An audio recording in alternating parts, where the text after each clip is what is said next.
a princesa Isabel tinha muito essa preocupação. Tá, você liberta o escravo e o que vai ser dele depois? Ela teve pessoalmente com o Dom Bosco, em Milão.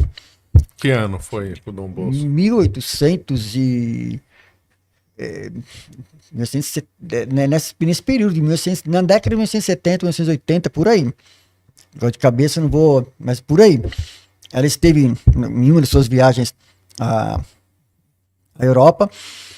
Ela esteve com o Dom Bosco. Ela escreveu sobre isso? Sim, tem cartas. Ela esteve com o Dom Bosco. E eu me recordo que quando um dia eu estive aqui em São Paulo, ali no Bom Retiro, eles têm ali o colégio, sim, o Liceu Coração de Jesus. Eu soube que o terreno daquele colégio teve participação da Princesa Isabel. Ah, teve? Teve, até a praça lá chama Princesa Isabel. Não, teve a participação da Princesa Isabel. Muitos investimentos, muitas doações que a Princesa Isabel fez, bem feito no silêncio, não fazia para, põe na rede social. Põe na rede do Pablo Marcial. Põe no Instagram. Não, põe no Instagram que você tá. Não, muito que ela fez foi o bem feito no silêncio. Então ela tinha essa preocupação, ela chegou a conversar com o Dom Bosco, tá? Essa coisa de dar a questão do trabalho para o liberto, principalmente para o jovem, essa coisa de oferecer as alternativas de trabalho. Ela conversava isso muito com o Condé. Condé, uma das primeiras coisas que aconteceu depois que acabou a Guerra do Paraguai, em 1970, foi a libertação dos escravos, certo? Lá no Paraguai. No Paraguai. E eles tinham um projeto, de, sabe... Tendo em vista a importância da história da França, é que nós lançamos a coleção no Caravelas Kids, que tem justamente a história do rei Clovis, do rei São Luís, Santa Joana d'Arc, a Guerra da Vandéia e Napoleão. Clique logo no link na descrição. De dar, junto com aquele, já estava havendo aquele movimento dos imigrantes, aquela coisa toda, mas também a Princesa Isabel tinha um olhar para dar condições para que o trabalho livre fosse digno. Então é esse princípio que vai aparecer na Rerum Novarum, etc. Então, o que acontecia era o seguinte: havia assim uma tensão muito grande nesse processo, como eu falei, porque muitos dos que queriam a abolição queriam por via violenta, certo? Inclusive essas correntes via zumbi, por via violenta, certo? Visão classista e tudo mais. E não era essa visão que a Princesa Isabel tinha. Quando ela, como eu te contei, estava na Inglaterra e ela percebeu que a solução classista inglesa para o trabalho não era cristã, e ela então entendeu que não, é preciso que haja um processo gradual de conscientização, de formação, e que haja realmente, certo? Que a questão social ela não seja demagógica, não seja ideológica, que ela realmente dê condições para que cada família, para que cada pessoa tenha oportunidades reais de trabalho. Então, e aí só a sua visão católica é que propiciou, quer a visão de Dom Bosco, quer a visão dos grandes santos católicos, para fazer esse processo de modo gradual. Então ela acompanhou o processo da discussão de como fazer a abolição no parlamento brasileiro com muita acuidade, certo? E sempre conversando com as lideranças para que prevalecesse essa via gradual, institucional, certo? E que houvesse alternativa para que não ocorresse as aberrações sociais que vieram depois com a República, por justamente não adotar aquelas medidas católicas efetivas que ela, Condé, Dom Bosco e tantos outros sonhavam nesse processo. Então, obviamente que havia esse cuidado.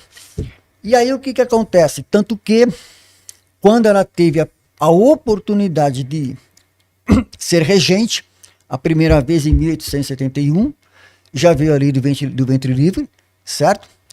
Então ela era uma pessoa assim, ela construía as possibilidades nas articulações feitas discretamente, sem alarde, mas ela fazia essas articulações, certo? sem tocar trombeta, mas ela fazia essas articulações, e quando ela sentia que podia fazer, fez como fez, tanto com a lei do ventre livre, quanto na sua segunda regência, com a lei dos sexagenários. Então ela, sempre que podia, ela avançava, dava um passo a mais. Dava um passo a mais, mas com uma ousadia prudente, até chegar quando, em 1887, Dom Pedro II foi à Europa, que estava enfermo, e ela ficou um período maior, né? Foi formado o gabinete de João Alfredo, né? Então ela teve um tempo um pouco maior, e aí, dentre vários outros fatores, que são vários que a gente poderia elencar aqui, mas dentre vários outros havia também uma outra questão, que era assim: desde o primeiro projeto de lei de 1923 do José Bonifácio, que a discussão vinha no parlamento e se perdia nos detalhes. Que nem, por exemplo, eu vou dar um exemplo aqui, a questão da defesa da vida no Brasil hoje. Então você veja, hoje no Brasil eu sempre fui defensor da PEC da vida, que é o seguinte: você colocar na Constituição, vou abrir um parênteses para entender essa questão da abolição, como que a Princesa Isabel chegou à Lei Áurea nesse ponto, no entendimento desse ponto. A questão da defesa da vida no Brasil é o seguinte: você tem estatuto na cintura, você tem isso, tem aquilo, tem um monte de coisa, tem PDL, não sei das contas, tem um monte de coisas, só que assim, o Dr. Ives Gandra, uma vez conversando comigo, falou: você tem que explicitar no artigo 5º da Constituição, que já está lá no artigo 5º, a garantia da inviolabilidade da vida humana. Já está lá. Falta só explicitar. Desde quando? Desde a concepção. É só isso que tem que fazer para acabar com toda essa discussão, sabe? Ah, mas o STF, você tem Código Penal, já está lá determinado as coisas, não tem muita coisa, sabe? É pôr na Constituição a explicitação. Isso nós estamos trabalhando. No Código, no Pacto de São José tem isso. Sim, não mas tem? o Brasil é signatário, mas eu sei, mas podia só copiar a redação, sim, né? Incorporar. Mas só que o problema é que desde 2005 nós estamos batalhando para colocar na Constituição desde a concepção. Só que o que acontece? Os movimentos, que são muitos, tanto contra quanto a favor, e inclusive pró-vida, eles não chegam a esse entendimento de que, é um cada artigo só. Né? Assim acontecia com a abolição. Entendi, cada um falava uma coisa. Cada um falava uma coisa, e aí a Princesa Isabel chegou uma hora que ela falou: não, peraí. A lei da abolição tem que ser um artigo só. Está extinta a escravidão, ponto. Precisa complicar mais. Você está entendendo? Então, quer dizer, foi construída a possibilidade política para chegar numa lei que fosse um artigo, certo? Definitivo. O mais enxuto, é uma das leis mais enxutas. É o que nem o que eu estou falando agora. Desde a concepção, ponto, acabou. Certo? Mas não houve esse entendimento ainda. Então fica todo esse debate, um para lá, outro para cá, os egos inflados daqui e ali, e a coisa não chegou a conclusão. No caso da Princesa Isabel, ela pôde acompanhar toda essa discussão no parlamento. É super interessante, como eu falei no Senado Federal, eu acompanhei todas as discussões no parlamento, peguei todos os projetos de lei, um por um, para ver o que um falava, o que o outro falava, onde que estava querendo, onde que estava discutindo. Anotei tudo para chegar na Lei Áurea. E aí o pessoal vai dizer que a Princesa Isabel só assinou a Lei Áurea. Mentira. E aí eu quero complementar, falar com você uma coisa que é o seguinte: o que é que acontece? Os republicanos, os positivistas, certo?